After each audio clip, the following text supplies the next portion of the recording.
buying time, killing people next in line. Lower class and social slime, they don't matter. Genocide, sick from water, sick from air. Making money, they don't care. Caesar shit, force them air. Fuck them back, it's only for they bomb. They shoot, they kill, they massacre, rape. They burn the kids, no one makes countries laugh to your face, fight and die, 'cause God forgive.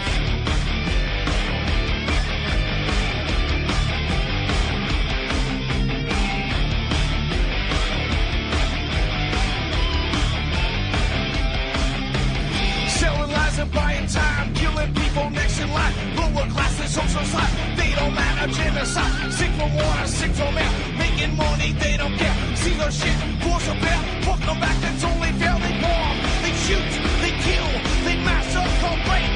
They burn the kids, no one leaves countries. Lie to your face, fight and die, 'cause God forgives. Yeah. Coming back around again.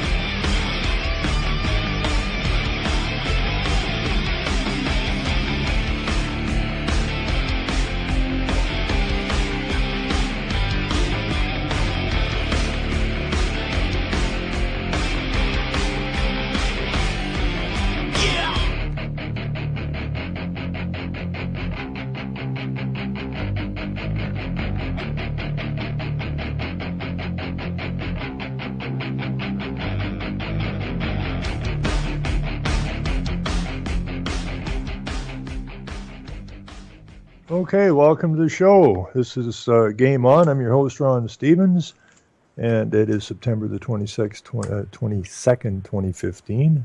I thought I was going to die, but I didn't. Man, that was rough. Didn't feel good. Still don't feel that great, but I'm up and about again, so that's a good sign. Wasn't around the internet too much last few days. Slept a lot. Ate very little. I actually had my first real meal tonight at supper, and the last real meal I had was Saturday night at supper. So it tasted awful good. So we'll just keep working, getting on the right side of things. Anyways, I got some good news and some not so good news and whatnot. I was getting calls. I finally talked to a few people, but I was getting calls, laying on the couch half dead, and people were calling to see how I was doing and whatnot. And I just kind of wave at the phone ring. I'm doing fine, but I ain't going to answer it. So to those people that called, wondering how I was doing, thank you very much. I saw good things in the chat Saturday night and Sunday. The show I couldn't do. I want to thank everybody for their kind thoughts. So this morning when I got going, thought I'd go check, see what's cooking. And before I get there last night, Duck had called me a few times yesterday. I called him back, and he's not on the internet right now. They kind of give him the hi-ho. So hopefully he's back on shortly. I know a lot of you in the chat miss harassing him, so he will be back shortly. But we were talking about the Freedom Palooza thing, the Jay and Jules telecast down in northern New York State, and I was really impressed with part of it. And that was the quality of the speakers and the amount of entertainment they got in there. I was frightfully unimpressed with the number of people that showed up, but not unexpected. I have friends that have done this up here and worked their freaking tails off. Got really good speakers and entertainment and food and all that kind of stuff in. And it's tough, man. You work that hard at something, and so few people show up. It's tough. And, so... But when I watched some of those videos from Freedom Palooza, I said, all right, it's time now. It is time now. I've had people tell me I'm too far ahead of the game all the time, and it's not so bad now, but years and years ago, And I'm sure a lot of people can relate to that. Spend a lot of time out in, controlled opposition and disinfo groups and that generally on the internet were looked up to. And I got slammed there. How dare you talk about Jones or this outfit or that outfit the way you do? Hell, I'm a researcher, right? So that's what I do. And I don't like deceivers and I don't like liars. And I hate to see people getting conned into following this stuff. So it's been a long old struggle, and it's getting much better now.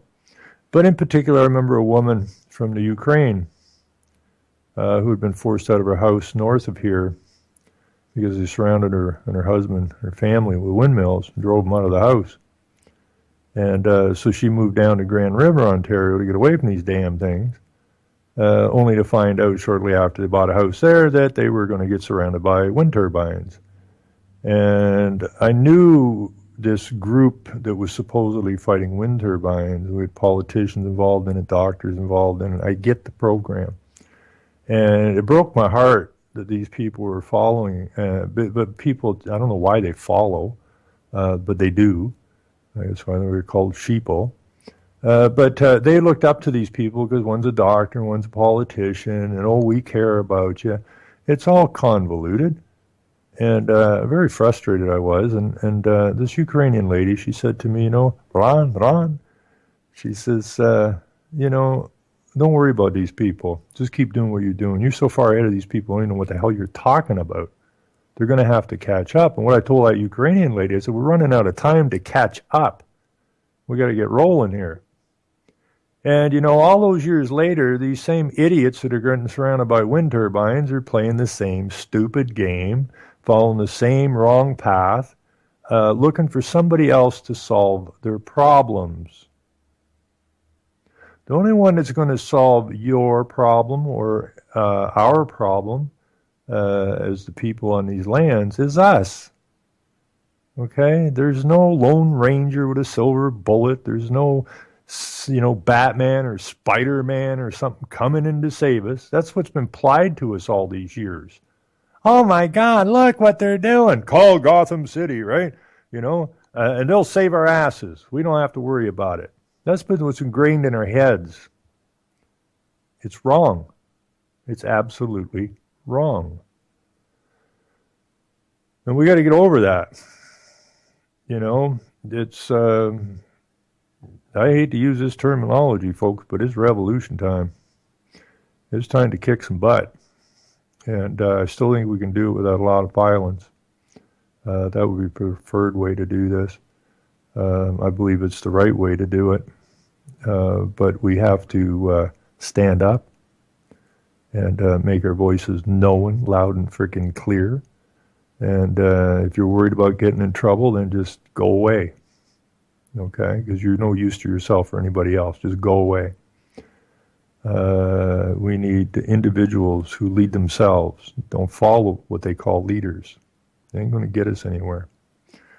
And that's what they depend on. So we really got to strengthen our minds and our spines. Now, I saw something in the chat here just before I come on. Somebody put in, I don't recall who, what I've been saying for years and years. We've been lied to since the day we were born. Just accept that, okay? Just accept it. Don't worry about, well, what do you mean? Were we lied to? No, everything you were told since you were born, except maybe your folks love you, if you're lucky, has been a lie. The whole damn thing's been a lie. It's been Alice in Wonderland. And we got to get over that. And, we don't fear the Red Queen. We don't kick the Red Queen's ass. We don't put that Red Queen in some stocks and stick her out in a public square. Here, throw a tomato at this. So it's got to happen. Anyways, this morning when I got up, I was thinking about the Pope going to, I don't know if he's going to New York or what the scoop is on that. I know he's already probably been to D.C. or today's in D.C. maybe. I lost a few days there. But anyways, so, I was thinking about Tom DeWeese, and I was Hadn't been to Facebook for a while, so I went over there and I seen Tom DeWeese was online, so I called him up and asked him if he'd do the show again. I really enjoyed him. We had a really good chat today, really good chat, and had some laughs as well. And I know last time I talked to him, he was pretty ill and a little bit concerned about it. A lot of people were concerned about it. He sounds pretty good right now. So we talked about this Pope thing and that, and Tom is, he's worked his tail off for 20 plus years or whatever. And, if you're not, I know everybody in this chat's well aware of Agenda 21, but and the UN plans, which are the plans of the Rockefellers and the guys that live in your own countries. But if you really want to, as far as I'm concerned anyways, if you really want to get an easy, concise, full understanding of Agenda 21, Henry Lamb, and there's a guy I would have loved to interview, and I called and he was quite ill when I called, and he passed away. And I never did get to interview him because if there was a guy that really laid it on the line what Agenda 21 is, I believe it was Henry Lamb.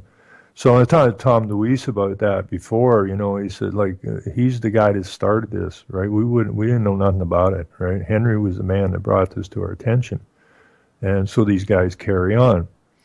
So anyways, I told him the joke about our $2 coin, and they're going to take the polar bear off it because of his demise, because of global warming. And then I told him the punchline about they're going to put 2 gay deer on it and call it 2 effing bucks now instead of a toonie. And he got a big laugh out of that.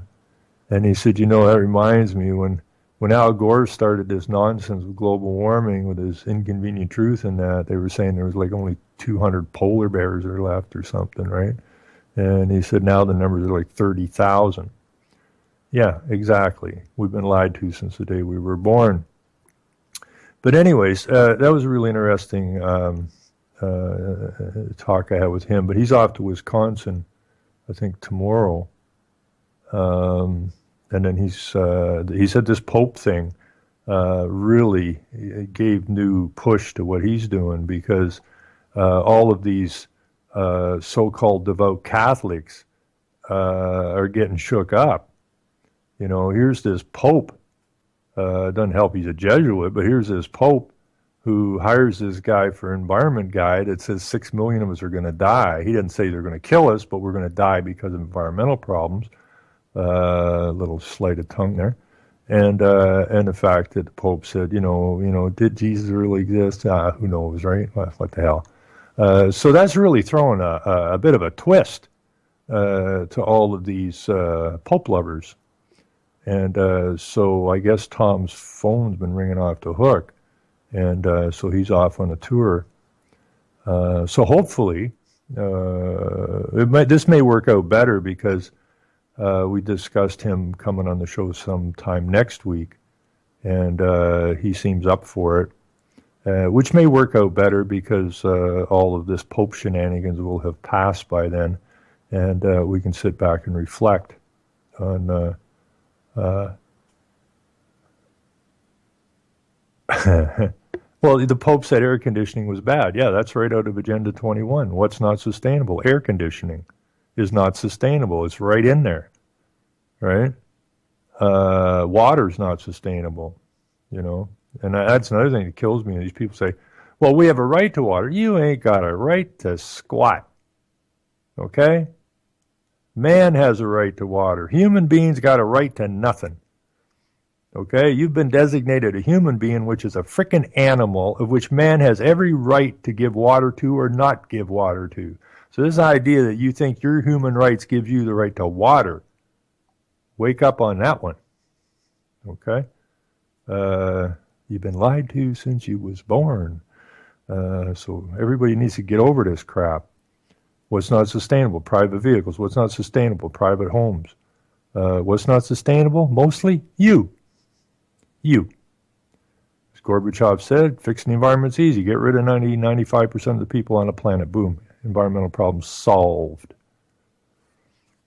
Okay, and that we allow these clowns to run around on the mainstream media puking this shit out to the general public, that we even stand for this is becoming mind-boggling. The fact that people are still out there trying to discuss who they're going to vote for? Give me a break. So when I told Tom about, that I saw on the Catholic to the Max site there about you get a picture with the Pope, he goes, "Get out of here."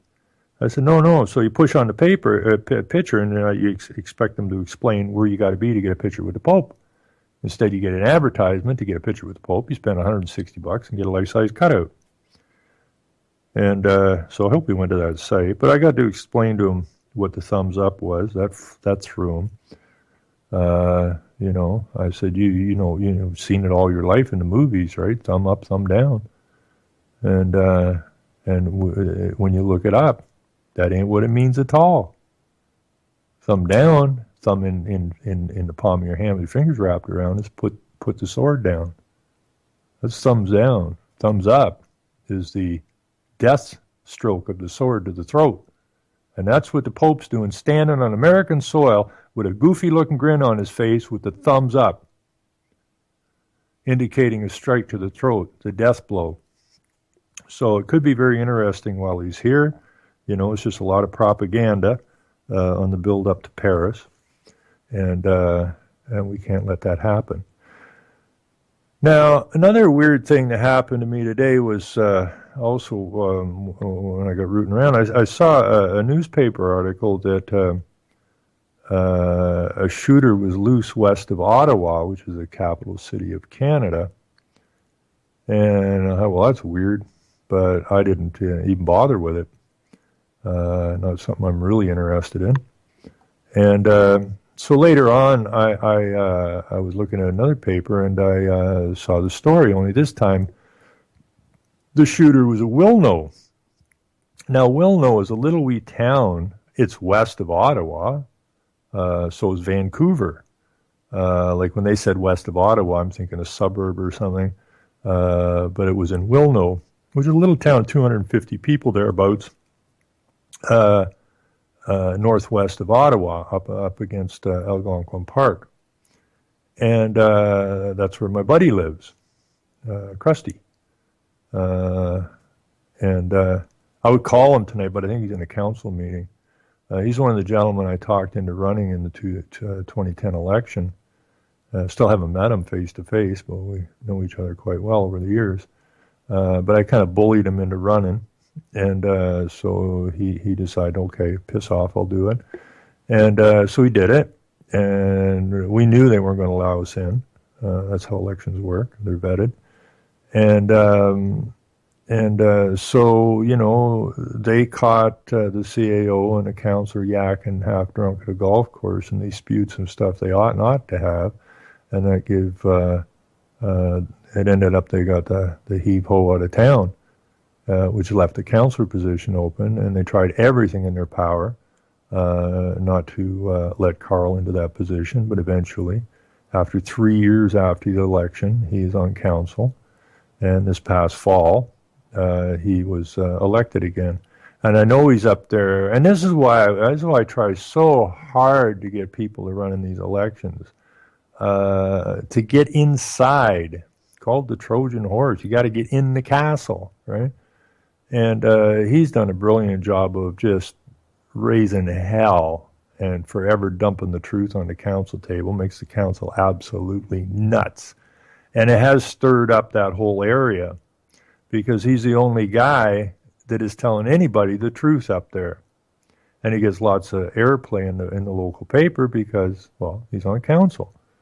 And the other way is like throwing throwing stones at the castle wall. So hats off to him. But when I seen there was a shooting and the town was locked down, Wilno, Ontario, 250 people, and what the hell is going on? I said, I hope Krusty didn't really tick somebody off.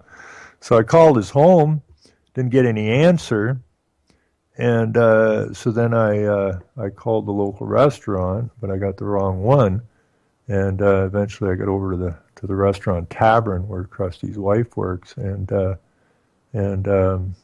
but she was really busy. And I said, well, I'm just looking for Carl. But if Audrey's working, then everything must be fine. But Carl just happened to be there. And so I got to talk to him for a bit. And he's saying that, the National Post or Global News had just left. And now he sees CBC, the Canadian or the Communist Broadcasting Corporation here, coming through the door. And so I kind of kept an eye on this through the day. There's one clip from one of the big news agencies here.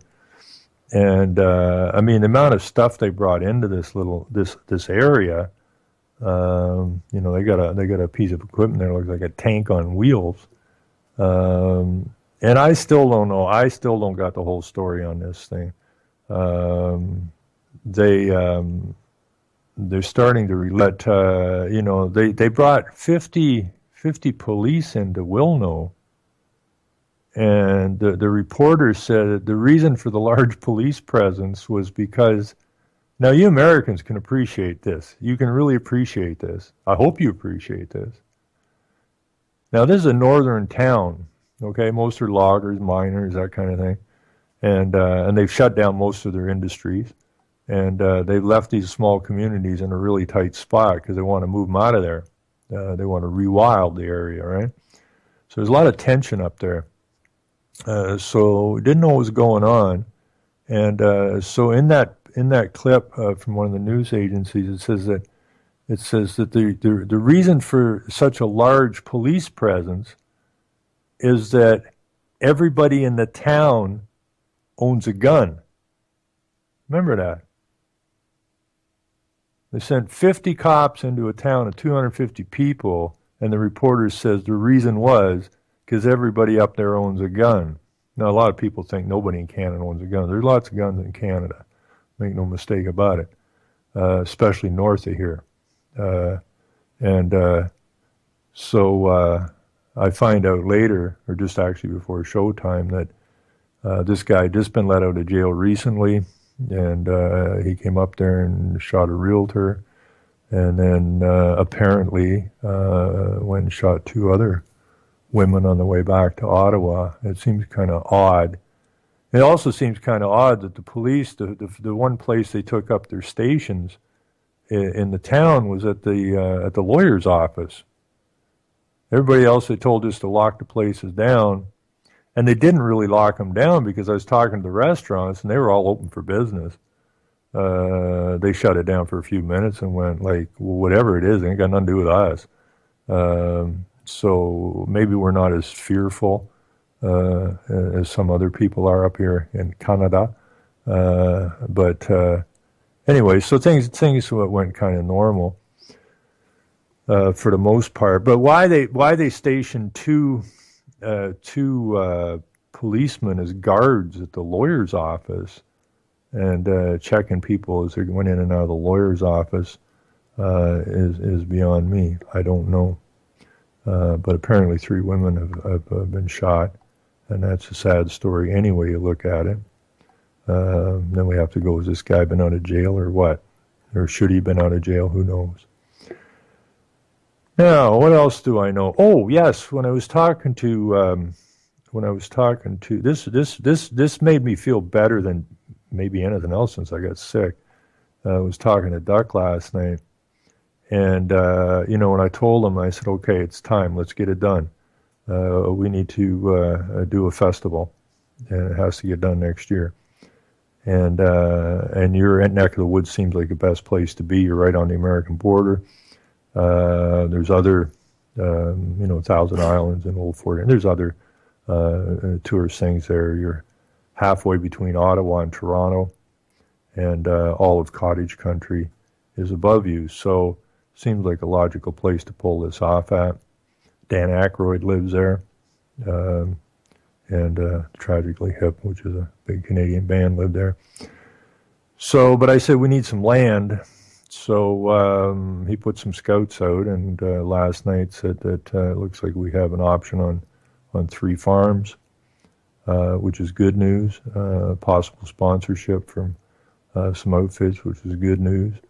So we're going to try and pull this off probably August long weekend next year.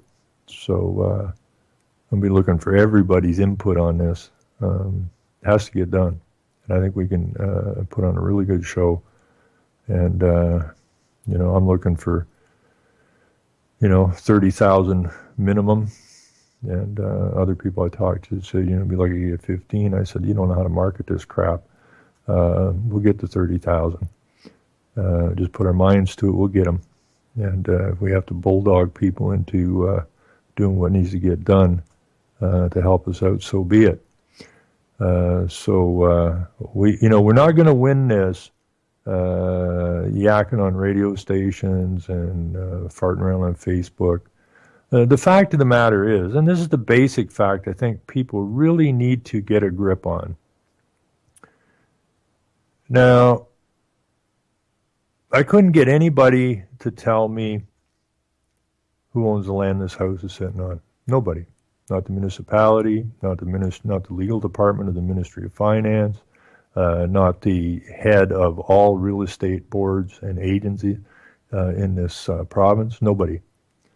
Nobody wants to tell you who owns the land. Okay? People are under the impression they own the land. They see a for sale sign on the road. They go phone a realtor. The realtor comes, shows the couple through the house. They like the house. They walk around the yard. They like the yard, cut a deal, and buy the thing. Then this is what they think they purchased. It's not what they purchased. It's an illusion, or part of that you've been lied to since the day you were born gig. You don't own the land. You're not paying taxes on the land. Up here, the land, all land, in this great, big, huge country, all land is owned by the Crown. The sad part is the Crown is exactly what you purchased, which is you purchase a property, not the house and the land. And the property is nothing more than a bundle of rights. Rights can be given and taken away. And it's legally defined as a abstract concept. It's a fiction. There's no taxes paid on the land, at least here, because the allodial landowner, the Crown, doesn't pay taxes because they own it all. And this is no different. It's not. It's much worse than the old land grants. Okay, in the feudal system, it's still the feudal system. Only it's costing us more. Originally, when they wanted people to come here, they hoodwink people right away. You can't trust a lawyer, and you can't trust a banker. You certainly can't trust the king or queen or the pope. And so what happens is that the king at that time needed bodies on the land, both here and in America, so that they could make claim. They claimed it when their funded explorers set off, and the idea was, we'll fund this, you go map something, and then we can claim it. But the claim has no value without possession, so they needed possession. That's where these land patents and land grants came from. People thought they had the land. They thought they owned the land. Nothing could be farther from the truth. You were granted the use of the land, not the ownership of the land. Okay, so I think if you do a quick search on how it works in America, I think you will find that the state is the allodial landowner, and you're all slaves on the plantation, and you pay for everything, and that's unfortunate. The fortunate part is that we are the ones that have possession. I've said this a lot of times. We're the ones that have possession, and possession is 90% of the law. Okay, so we already got the upper hand. The other part of it is that deceit, and that's where that phrase concept comes from, or the word concept. And if you look up one, you see the other. But when you work your way through that in etymology, you end up with conceive, which takes you to two very important words, deceit and receipt. So through their deceptions, they get receipts from you. They feed off of you. And they own all the land. But everything you built, everything you paid to have built, all the taxes you've paid on something you possess, only you don't own it. They claim ownership to it, you know. And so, you know, that's how they pulled all your jobs out. That's how they run people out of their houses. That's, you know, they want as much chaos as they can get so they can bring about what it is they want to bring about. So because we have the moral upper hand, because legal by definition, or legalism by definition, is amoral. And if you've ever had dealings with a judge or a lawyer, you look at them and you go, are you stupid? No, I'm amoral. Oh, all right, I get it now. So you don't deal in right and wrong. No, we don't. Well, we do, you see. And our moral stance trumps your amoral stance. Our possession of these lands gives us ownership of these lands and everything we ever built on these lands. And you have no right to it at all because everything you've done has been through deception. And you can't profit from deception because deception is fraud. And that one I like because whether you look at lawful or you look at legal, which are two totally different meanings, two different terms completely, fraud is against both. Okay? And whether you intended to cause harm or not, if you caused harm, then you're guilty. That's simple. So, you know, we have the upper hand, and when I say we got to get this away from these guys, I still don't think we're going to have to get too violent about it. You know, we just got to roast up the right people, and the only two things that are required are to walk into the government houses and take them and arrest these people because they are fraudulent. And have some engineers and some talking heads to take the media at the same time. Those two things happen. Nobody has to fire a shot. It's over. And now the ownership of America or Canada is in the hands of the rightful owners. And they can whine and scream and bitch all they want. But if you look at any coup in history, doesn't matter where, and most of them are planned by the wrong people, but any of these coups, they're always done the same way. They go in, they take the house, and normally when they get to the house, everybody in the house is left. Because they know they don't have the authority to be doing what they've been doing to the people. So they run away, because they're chicken shits. And they take the media. They make an announcement. Everybody stay calm. All those mortgages you think you owe, they're gone. You want some cheering in the streets? All those high-priced college educations you're struggling to pay with your 2-3 part-time jobs, gone. You want to see the people cheer? Very few people get it. Very few people want to get it. It's when I was talking to the local real estate board. She goes, okay, so you understand it all. So what? Which goes back, as soon as she said that, it was like Mandel House, right? We've got plausible deniability. Well, you don't have plausible deniability anymore because plausible deniability, according to Mandel House, is 1 in a million. That 1 in a million, they can beat down, intimidate, run out, jail, do whatever the hell they want with them to keep the lid on. Well, if it was 1 in a million, that would mean in all of America, only 310 people would get it. Well, the number is a little bit higher than that, like a whole lot higher than that. In Canada, that would mean 34 people get it. Well, if only 34 people get it, we're a lonely bunch. But that's not what the numbers are.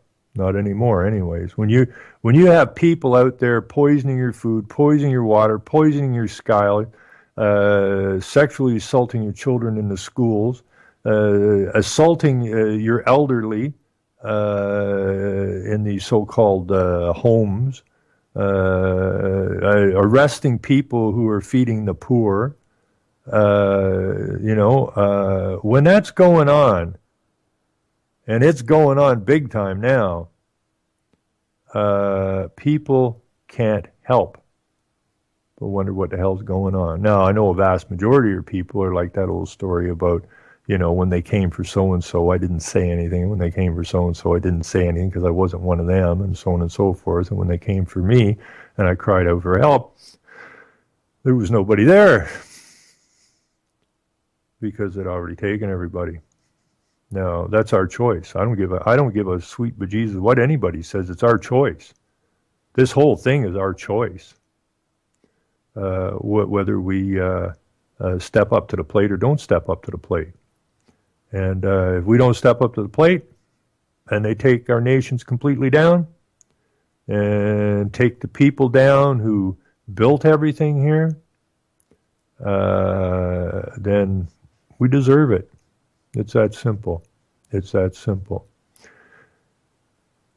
Now, anyways, there's just we just got to get our act together here, plain and simple. So I was looking. This is going to be really interesting. This Pope stuff. I don't know who's going to get shot out of this. I don't know what building's going to get blown up. I don't know what's going to happen here, but something I would think is probably going to take place. I have no idea what it might be, but if this all goes peaceful like the whole way through this, I would be terribly, terribly surprised. So according to this, 2 million of the faithful and curious will converge on Washington, D.C., New York, and Philadelphia as Pope Francis makes his first U.S. tour. And one thing is certain, there will be traffic. So they're going to lock everything down. And so he gets here Tuesday at 4 p.m. So he's here now. With a visit to the White House planned Wednesday, where he'll be wearing his dog tags, just to show respect for the military, one arm of the axis of evil, and a speech to Congress on Thursday. While the Vatican is not a member and not recognized as a state by the UN, the Vatican, or the Pope, the Holy See, has very, very much power at the United Nations because he's one of the major players. He's one of the guys, not this particular guy, but the Vatican, were instrumental in the creation of the United Nations and the creation of Israel. Because that's what World War II was all about. Nothing more. And we've been paying the price ever since. So you don't want to give these guys too much respect because I think 200 million people or whatever was killed during the war. So when people go, oh, they won't kill us. Well, look at the history.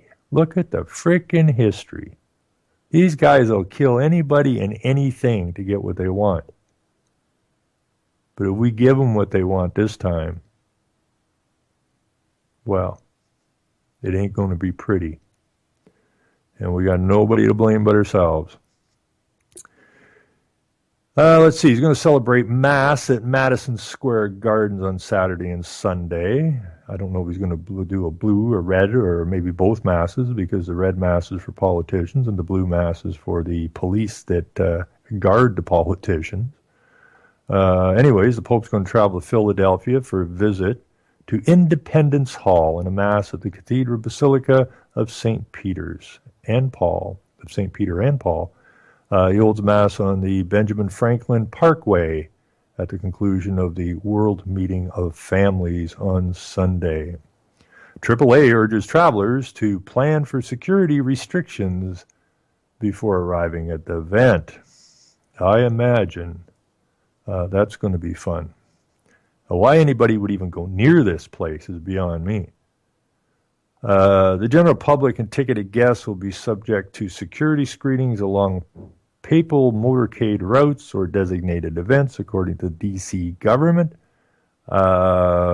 Is D.C. government, is that like D.C. Comics? It's like a bad comic book, eh? Because it ain't like reality at all. So maybe D.C. is a D.C. comic book government. All events in D.C. are ticketed except for a parade around the Eclipse and the National Mall on Wednesday. Restricted items include, here's your restricted items, so don't take any of those if you're going. Balloons. No balloons. Now, I don't know what's with the balloon, but it sounds dangerous. Hard-sided coolers and selfie sticks. In addition to customary prohibitions against weapons, explosives, and pepper spray, we, those guarding the Pope and the rest of these criminals, we will have the weapons, explosives, and pepper spray, so you can't have them. AAA also suggests planning alternative routes to avoid busy areas. Walking and standing could take hours, so wear comfortable shoes. Travelers coming to papal events, as well as those who live and work in the surrounding area, must plan, prepare, and be patient during the papal visit. I hope nobody shows up to any of these things. That would be a kick in the teeth, eh? You know, that would be really funny. Okay, Pope. Pope go, where's everybody? I have no idea. No idea at all. We thought we were going to get a big show, but we didn't.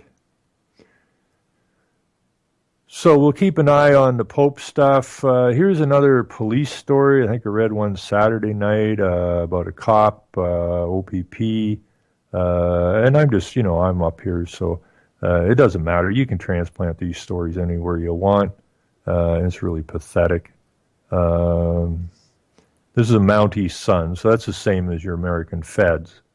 Same bunch. Mountie son tells of abuse as cross-examination continues. Now, as I go through this really quickly, you will see how amoral legal is, because a lawyer in here says something rather amoral. 13-year-old boy continued to share stories of graphic physical abuse during his second day under cross-examination by the lawyers of his Mountie father. The boy's father, 44, and his 36-year-old wife, neither of whom can be named to protect the identity of the kid. The father and stepmother are both on trial for aggravated assault, forcible confinement, and failing to provide the necessities of life. The woman is also charged with assaulting the child with a weapon, while the man is charged with sexual assault, causing bodily harm, and assault with a weapon. On Tuesday, the boy who moved in with his father in 2009 testified when they initially had a good relationship, but things quickly went downhill. The boy testified his father beat me with a hanger when he didn't do well in school. He also told court that his force-fed him to eat more than he could handle, and then make him vomit up his meal for entertainment purposes. For the second day, the lawyer, Robert Carew, showed photos that he claimed showed the boy happy and content. Photos where he was biking with his father and stepmother, going to restaurants, baking in the kitchen. Carew suggested the photos didn't depict the boy who was suffering from horrific abuse. Now, see, that's an amoral guy, okay?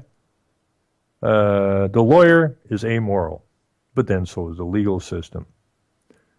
I don't know how to fake. I know how to fake a smile, the boy replied. What I was feeling on the outside wasn't what I felt on the inside. The court previously examined 160 photos of this scarred, emaciated boy when he was admitted to the Children's Hospital of Eastern Ontario in 2011, as well as cell phone video from 2013 of the boy naked and restrained in the basement of his family home. The RCMP has confirmed that the father has been on leave since May, but the reason for that remains under a court-ordered publication ban. Now, I don't know where they get these people that become cops. I guess they wave $100 and some odd $1,000 paycheck in their faces, vet them, and my advice: if you're having trouble, do not phone the cops. Chances are it may turn out different than you expected. We need to get back to each other, looking after each other in our own neighborhoods, and push these clowns out of the way as well. Period. And that's unfortunate,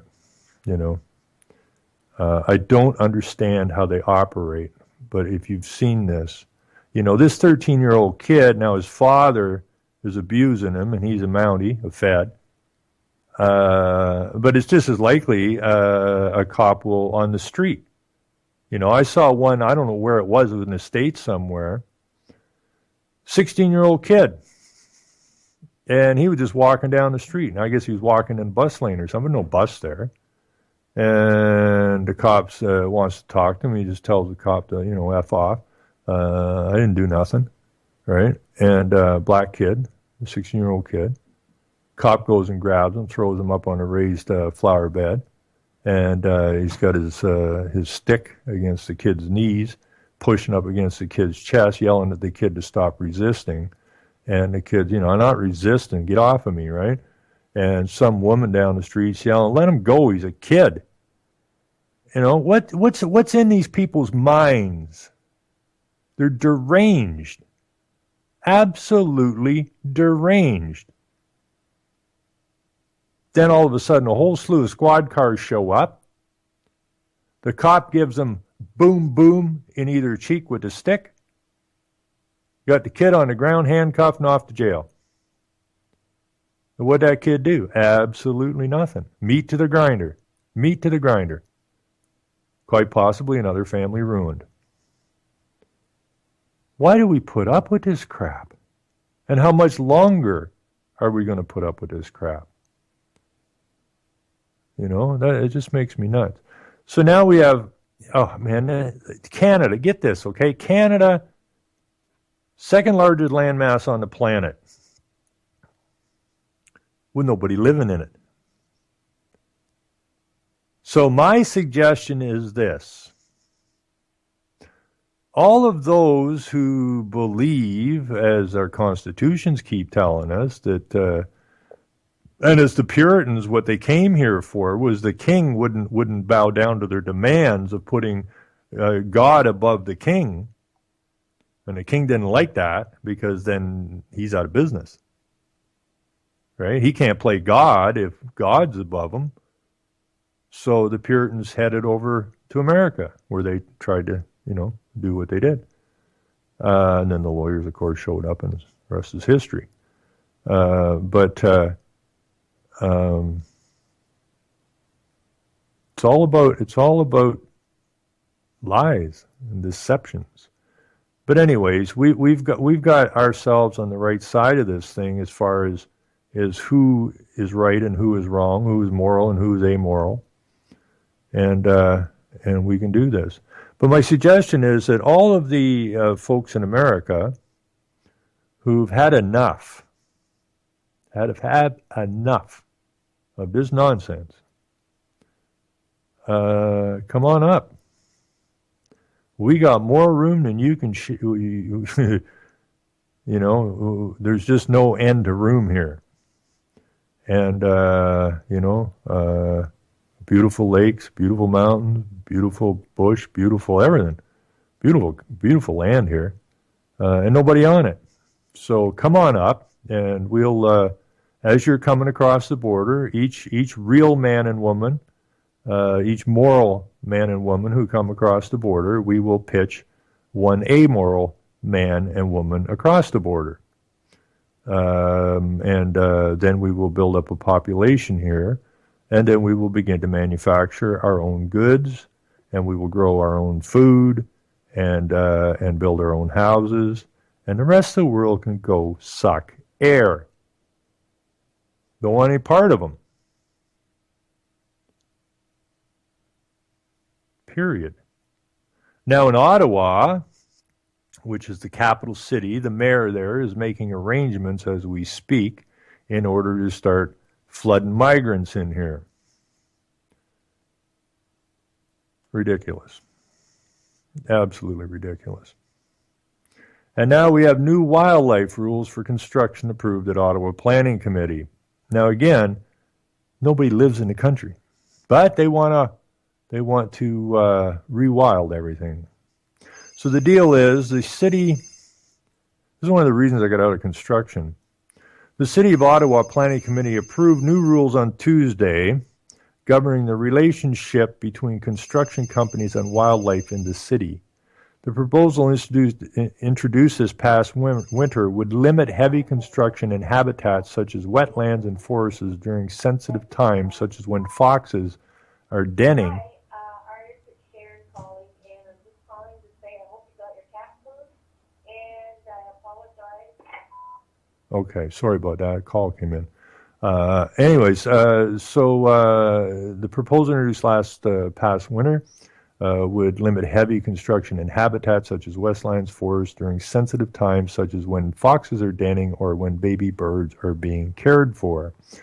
If construction absolutely had to go ahead during one of these times, construction companies may have to care for the wildlife to become injured or orphaned.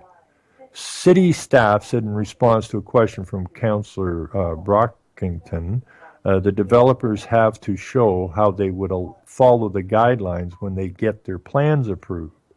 So now you're going to go and you're going to build something in the city of Ottawa, which is the capital city of this country, which is for all intents and purposes just buildings and roads. They do have parks in that.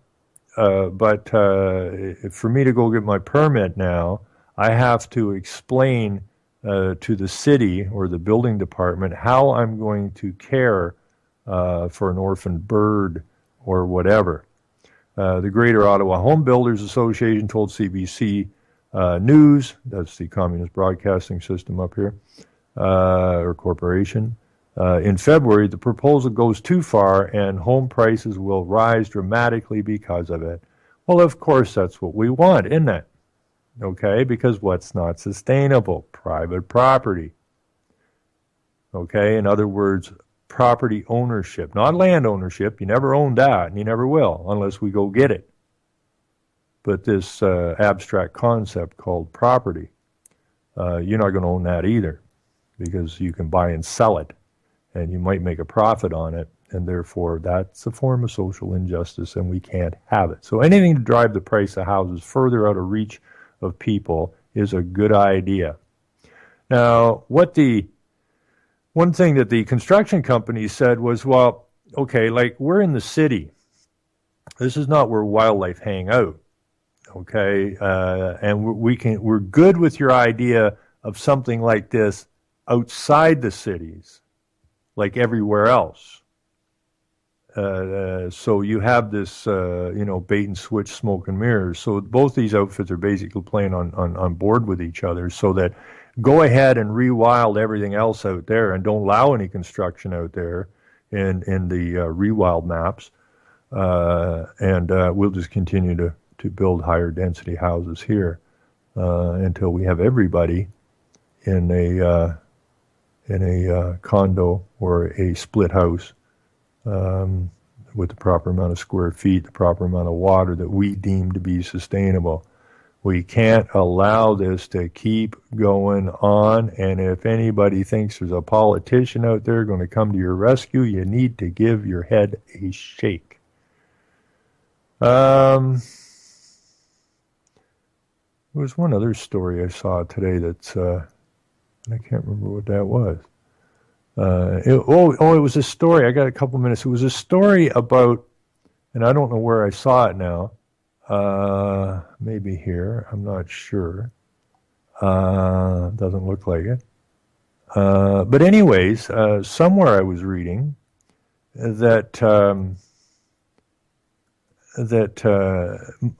immigrants, they've set up this thing here in Canada someplace.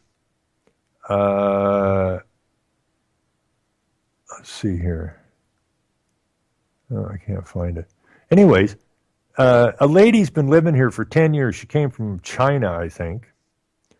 And so your tax dollars are paying to help these people camp.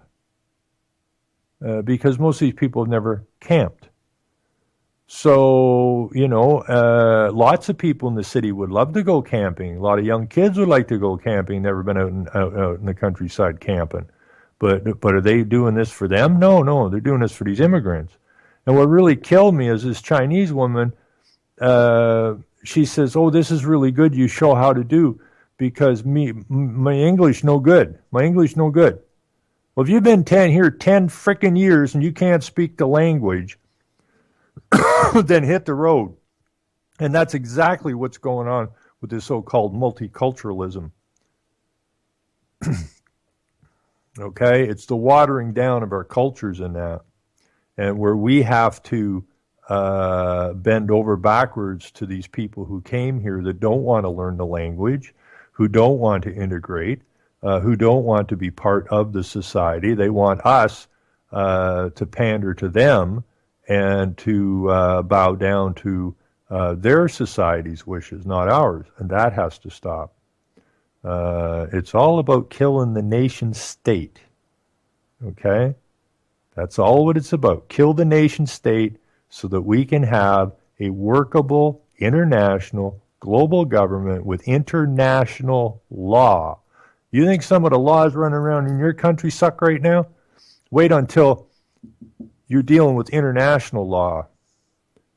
When for all intents and purposes, which is already there, with all intents and purposes that your laws are superseded by international laws that are drummed up somewhere else. And you think you're in trouble today. Holy crap. So, but we're going to win. I have no doubt in my mind that we're going to win. A lot of people tell me, well, the people never stand up. Well, I'm still going to be here when either they do or they don't stand up. I've put up with a lot of crap over the years from all kinds of different agencies and that of this so-called government. And I haven't backed down yet, and I have no intentions of backing down anytime soon. So, anyways, that's about that for this. And I'm going to be back here on Thursday. And there's some stuff I want to talk about on Thursday. I got to get that ready between now and then. So I want to thank everybody that tuned in. I want to thank everybody that participates in the chat. Very important. And I've been in a lot of chats, and this is by far the best chat, most solid people I've ever come across in the chat room. I want to thank the listeners. Everybody wants to thank Jules. Thanks, Jules. And we just keep keeping on, man. Keep spreading the word, shining the light, teaching, and we'll get them. Because again, we ain't got a choice.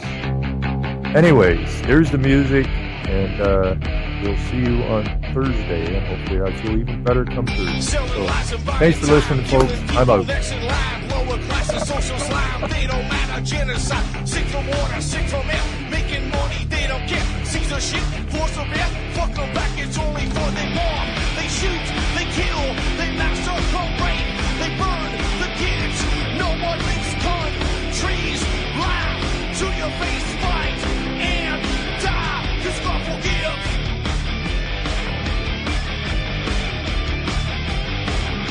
forgives.